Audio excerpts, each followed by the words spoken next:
Since I covered the Mustang GT Coupe in a video not too long ago, I won't go into as much detail in this video as in the other one, but we'll still follow the regular format, which means we begin with styling. The S650 I don't think looks as good as the S550 did, but it has grown on me. I do like this sort of 60th anniversary special edition white with some blue highlights. Kind of reminds me of the 25th and 30th anniversary edition of the Trans Am. These rear lights, this angle I'm still not a fan of, but oh well, it is what it is.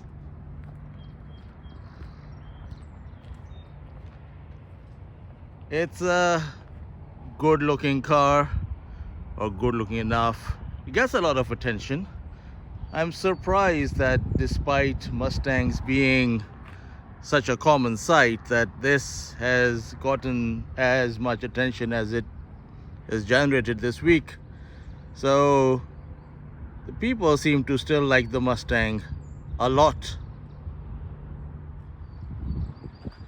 What about the interior? Well, it's big, it's spacious, which is a good thing if you're not built like a ballerina. I don't particularly like the steering wheel. It's a little too big for a sports car, but maybe it's not a sports car. It's just a car with sporting performance, but it's, I think, a bit too heavy and soft to be a sports car. But you will have fun with this, no doubt. Rear seat space very limited. Mind you, these front seats are pretty much all the way back, but yeah, best for children. I covered the interior of the S650 Mustang in a previous video, the blue coupe GT that I featured a few months ago, so I won't go into too much detail. However, this one does have the sort of joined screen. There is one that has a bit of a gap between the two screens. This is the upgrade screen. It does, you know, change modes through the steering wheel buttons, and yeah, I went through those modes in that previous video. I will just comment that I find the steering wheel is a little too big in diameter. Like, that's a big wheel, it's a sports car, should be a smaller wheel, but it's okay, you get used to it. It's got good functionality: adaptive cruise control, drive modes, lane keep assist. Here you've got voice activation, volume, and other menu items you can flip through. And yeah, that's about it.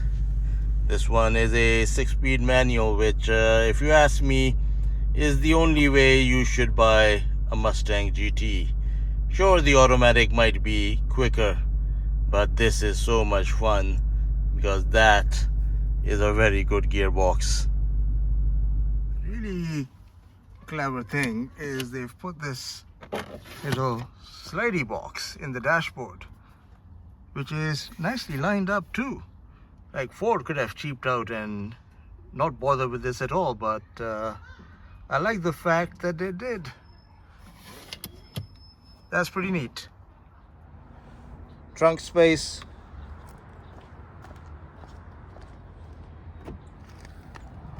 You know what? For a convertible, it is not bad at all. Not bad at all. You can actually use this as a weekend getaway car. This is not the type of fit and finish you would expect from an $85,000 car.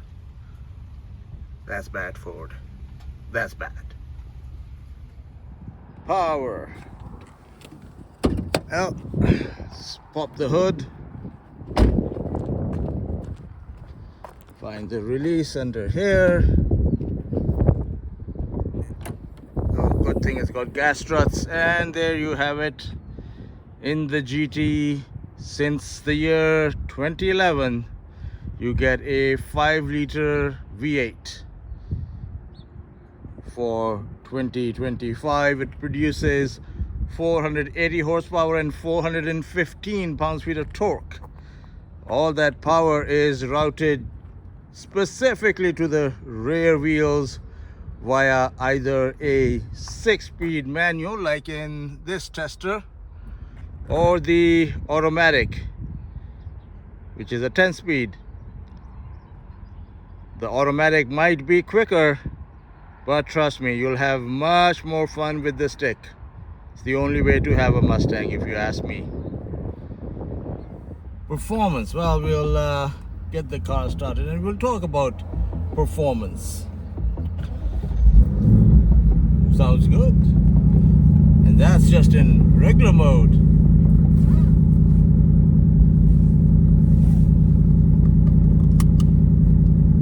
Let's put it in track mode to open up the exhaust. You hear that? Yeah. Now it sounds even better. 0 to 100. Now I've done a lot of tests with these Mustangs, and the realistic number you will see is about 4.9 seconds.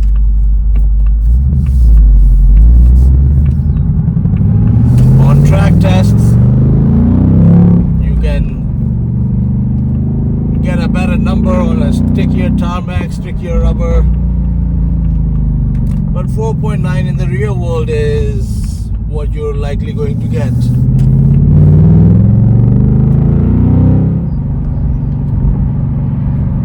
But you know, numbers don't really mean much with this car, because that's not the real story with this car.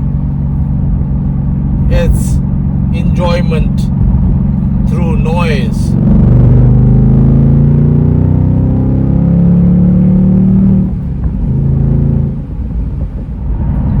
You enjoy driving this car mainly because of that engine and the noise it produces. Because if you try to break it down as a sports car, it's a little disappointing. The steering wheel's too big, feels kind of vague, suspension's a little too soft regardless of the settings. I know the convertibles are softer than the coupes, but still, even the coupes are not as sporting as you would expect them to be or want them to be. It's also quite heavy. So it's a car where you have to make a lot of compromises.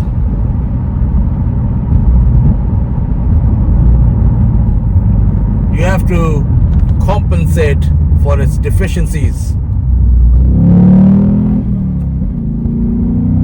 But it's worth compensating for those deficiencies, because when you learn the sweet spot on how to enjoy this car, my God, is it enjoyable.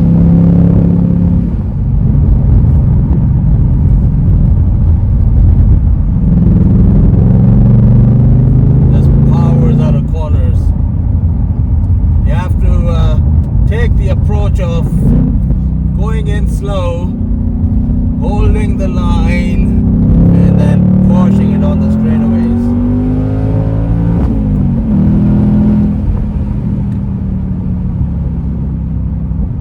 It's enjoyable. I know I've said that a few times, but it just is. I guess one of the best things about the Mustang is that they are everyday usable, especially if you get the automatic. Even in our harsh Canadian winter, you'll see Mustangs driving around. Yes, you absolutely have to put winter tires, but they work as daily cars. It's a one car solution where you can have a car you can drive every day and have fun on the weekends with. Even take them to car shows. They fit right in.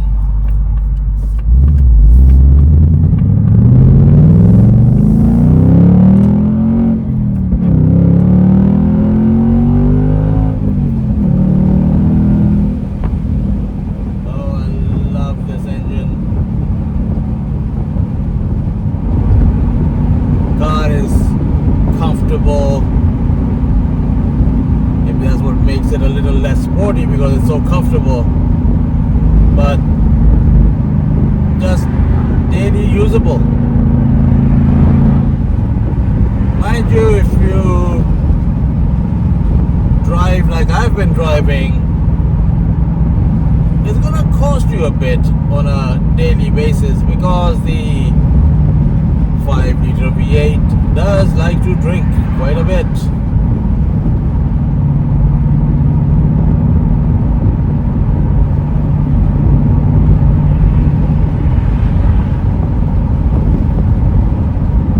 I have covered 256 kilometers with this vehicle at this time of speaking, and my fuel average is indicated at 15.5 liters per 100 kilometers. Ouch, that's a lot.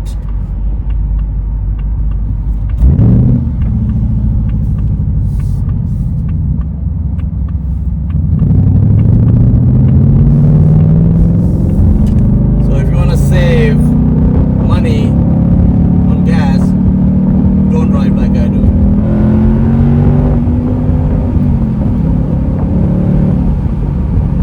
Can you not? It's a car that begs you to go fast.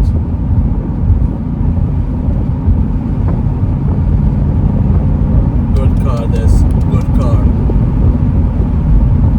Rolling in my 5.0 with the rack top down, and so my hair can blow. Well, I have to take my hat off, that is. Price. Well, the 5-liter Mustang GT convertible in Canada starts around $64,000. This one, as equipped with all the goodies, GT CS as in California special, it's also the 60th anniversary special, is yours for $84,475. That's a lot of money, especially for a Mustang. For that kind of money, you expect a little bit better interior quality finishes. But hey, you don't have to spend $84,000. You can buy a basic car, maybe get a few options, and you're perhaps around $70,000. And where else are you going to find a 5-liter V8 convertible for that kind of money? There's no Camaro left, and the Charger, A, not available as a convertible, B is right now just an EV.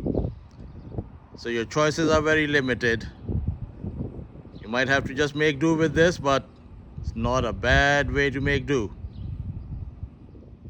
Verdict. When I first got into this vehicle, I didn't quite like it. I have mentioned a few times regarding the steering wheel being too big. The chassis rigidity isn't quite how I would want it to be.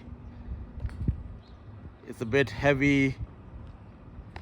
So it's by no means perfect, but I'm perfectly fine with that, because this is an enjoyable car, and I would happily spend another week or even more with this car if allowed. Please do like and subscribe. Thank you so much.